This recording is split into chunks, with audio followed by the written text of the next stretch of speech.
हाय दोस्तों, स्मार्टली ज्ञान क्लासेस में आपका स्वागत है। आज एक नई टॉपिक पे लेके हम आए हैं। इसको मैथ में स्ट्रॉन्ग कैसे बने और मैथ को सही कैसे बने, अच्छा स्कोर कैसे करें मैथ में। इसमें बहुत सारे बच्चे को मैथ से डर लगता है, मतलब फोकस नहीं कर पाता है। मैथ में लगता है कि अच्छा स्कोर नहीं कर पाए। आज उसी हम टॉपिक लेके आए हैं कि मैथ में अच्छा स्कोर कैसे करें और फोकस कैसे करें। और तो चलिए हम करते कॉन्सेप्ट पे फोकस करना, मतलब क्या कॉन्सेप्ट पे। कॉन्सेप्ट क्या, मतलब जो भी टीचर पढ़ाते हैं, सब कुछ करते हैं, आपको समझाते हैं, उस चीज़ पर एक एक पॉइंट को ध्यान से देखें और समझें इसको पूरी तरह से।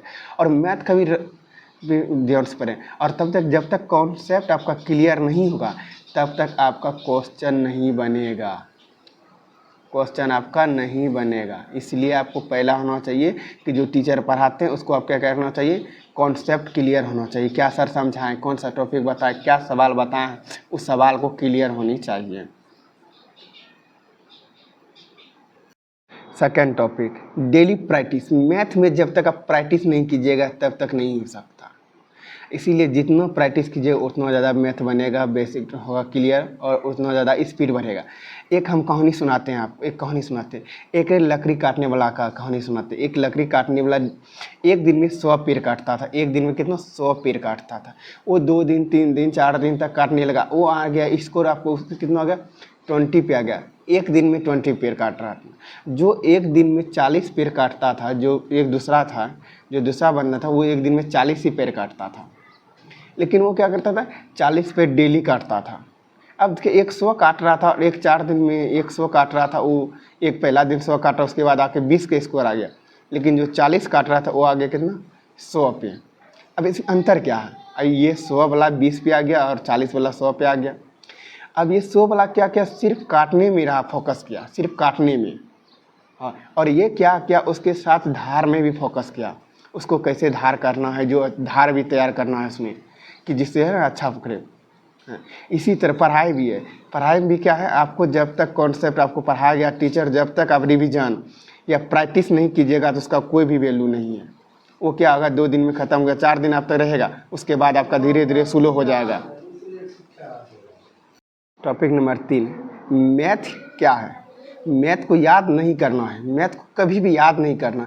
देखिए, हिस्ट्री ज्योग्राफी इकोनॉमिक्स नहीं है कि जो सवाल रहेगा जन्म इतना हुआ, ये ईस्वी में हुआ, या तो ये था तो इसका शासक ये था, इसका राजा ये, तो ये कभी चेंज नहीं होगा। जो पुराना था वो रहेगा। लेकिन मैथ में चेंज हो सकता है, डिजिट चेंज हो सकता है, डिजिट चेंज हो सकता है, कुछ भी दिया जा सकता है। उसके कॉन्सेप्ट को, इस कॉन्सेप्ट को घुमा के भी दिया जा सकता है, इसलिए पूछने के लिए घुमा के भी दिया जाए। लेकिन ये नहीं है कि मैथ को, इसको क्या किया जाए, प्रैक्टिस पे ही होगा। और इसको याद नहीं किया जाए, कोई भी याद नहीं कर सकता कि मैथ को कितना आप कर लीजिएगा, 2+4 कर दीजिएगा।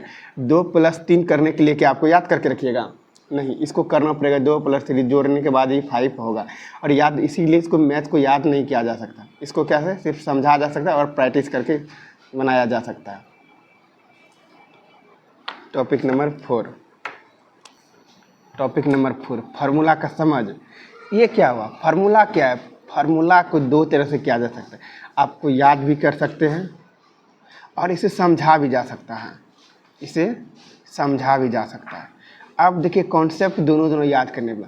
अब देखिए, a² + b² का होल स्क्वायर जो है इसको क्या करते हैं, हम प्रूव करके बना सकते हैं। और कुछ फार्मूला को सिर्फ हमको डायरेक्ट जानते हैं कि याद करना ही पड़ेगा, हमको कुछ याद करना पड़ेगा। और जो चीज़ समझने वाला है, जिसको मतलब तोड़ के बनाया जा सकता है, उसको क्या करें, प्रूव करने का कोशिश करें। फार्मूला जितना वो प्रूव करके बनाने का कोशिश करें।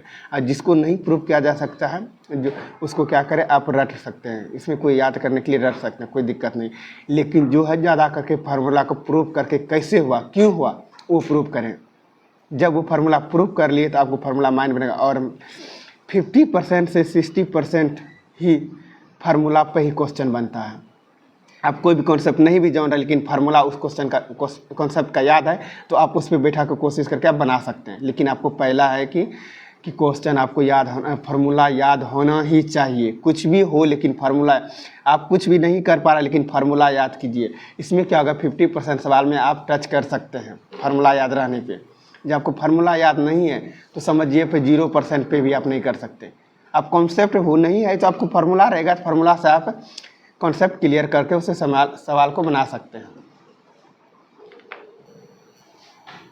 अब देखिए टॉपिक नंबर 5, इस PYQ क्या है? Previous year question. इसका बहुत ज़्यादा रोल है, ये मैथ्स में बहुत ज़्यादा रोल है। जब तक आप कोई भी सवाल बनाते हैं, कॉन्सेप्ट समझ गए, ये चैप्टर बनाए, जब तक आप प्रीवियस ईयर क्वेश्चन, मतलब आपको जो पिछला साल पूछा गया क्वेश्चन है, उस क्वेश्चन से जब तक वो सॉल्व आप नहीं कर पाते हैं तो आपका कभी स्कोर नहीं है। आप जो बुक में दिया हुआ वो बना लिए, लेकिन जो प्रीवियस ईयर में उसमें थोड़ा कुछ अलग भी टॉपिक दिया हुआ, कुछ अलग क्वेश्चन दिया, डिजिट चेंज है और सब कुछ है, जिससे वो क्या कर सकते हैं, आप प्रीवियस ईयर की कोशिश करें। जितना एक सप्ताह में आप जो ज़्यादा नहीं कि डेली का नहीं लगा सकते, एक सप्ताह में आप जितना पढ़े हैं उसमें क्या करें, प्रीवियस ईयर क्वेश्चन लगाएं। किसी एक 7 दिन में इतना पढ़े, इतना में प्रीवियस ईयर मतलब क्वेश्चन क्या पूछा गया, वो क्वेश्चन को आप गारंटी क्लियर करें।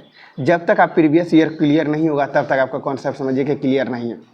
आप पढ़ लिए लेकिन पता चला कि आपको पिछला साल का क्वेश्चन जो इस चैप्टर से आया वो नहीं बना पा रहे हैं। इसीलिए अपना टेस्ट लेके अपना प्रोग्रेस के लिए, अपना आगे बढ़ने के लिए सबसे पहले आपको प्रीवियस ईयर सप्ताह में ही लगाना है। आज के लिए इतना ही, थैंक यू।